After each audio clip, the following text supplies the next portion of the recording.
Sivasakthi Angalamman Devimayam Alasur Murphy town. என் பேர் வினோத் குமாரசாமி. ஒருத்தர் ஒரு சந்தேகம் கேட்டிருந்தாரு. சுவாமி, ஜாதகத்துல குரு உச்சனா என்ன, ஜாதகத்துல குரு நீச்சானா என்ன, சாமி ஜாதகத்துல குரு பார்வை இல்லாத போனா என்ன செய்யட்டும், சாமி ஜாதகத்துல எல்லாருக்குமே குரு பலன் அடையணும்னா பொதுவா ஒரு பரிகாரம் சொல்லுங்க சாமின்னு கேட்டிருந்தாரு. அதுக்கு விளக்கம், ஜாதகத்துல 2 குரு இருக்கிறாங்க.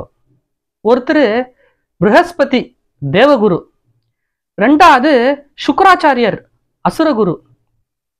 இப்போ தேவகுரு எடுத்துக்கலாம். தேவகுரு மகர ராசியில நீச்சம் அடைகிறாரு.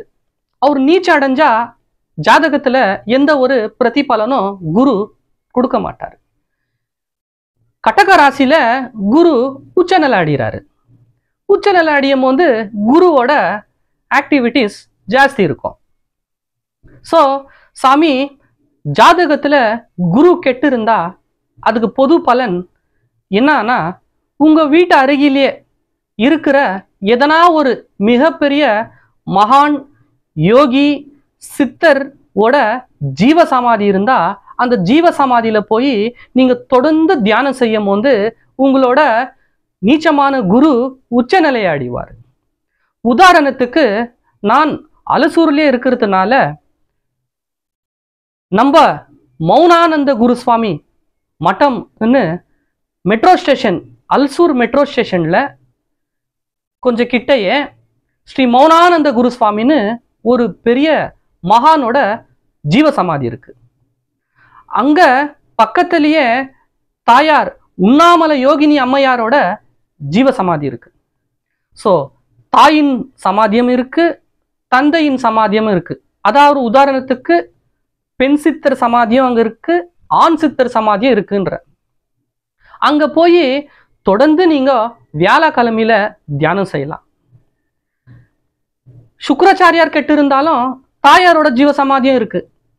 சுக்கர பகவான் கன்னி ராசியில நீச்சம் அடைகிறாரு. அதே சுக்கர பகவான் மீன ராசியில உச்சத்தை அடைகிறாரு. சுக்கர பலன் இல்லைனாலும் அங்க போய் நீங்க தியானம் செய்யலாம். சுக்கர குருவும் உங்களுக்கு நல்ல வைப்ரேஷனை கொடுப்பாரு, தேவகுருவோட ஆசீர்வாதம் வைப்ரேஷனும் உங்களுக்கு கிடைக்கும்.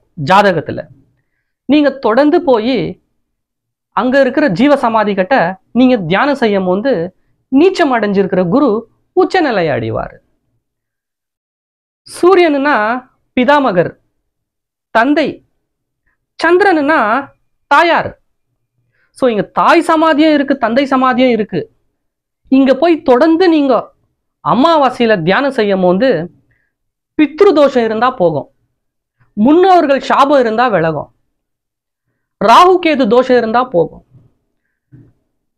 உள்ள ஸ்ரீ சந்திரமௌலேஸ்வரர் ஈஸ்வரனோட சன்னதியும் இருக்கு, பாலா திரிபுர சுந்தரி அம்மையார் சன்னதியும் இருக்கு. நீ அங்க போய் பௌர்ணமியில தியானம் செய்தாக்கா உங்களோட ஹெல்த் இஷ்யூ, உடல் உபாதனைகள் எல்லாம் குரு திருவருவலால சரியா போகும். அதனால தொடர்ந்து போய் 48 நாள் மகானோட சன்னதிங்கள்ல நீங்க தியானம் செய்யலாம். Sivasakthi Angalamman Devimayam Alasur Murphy down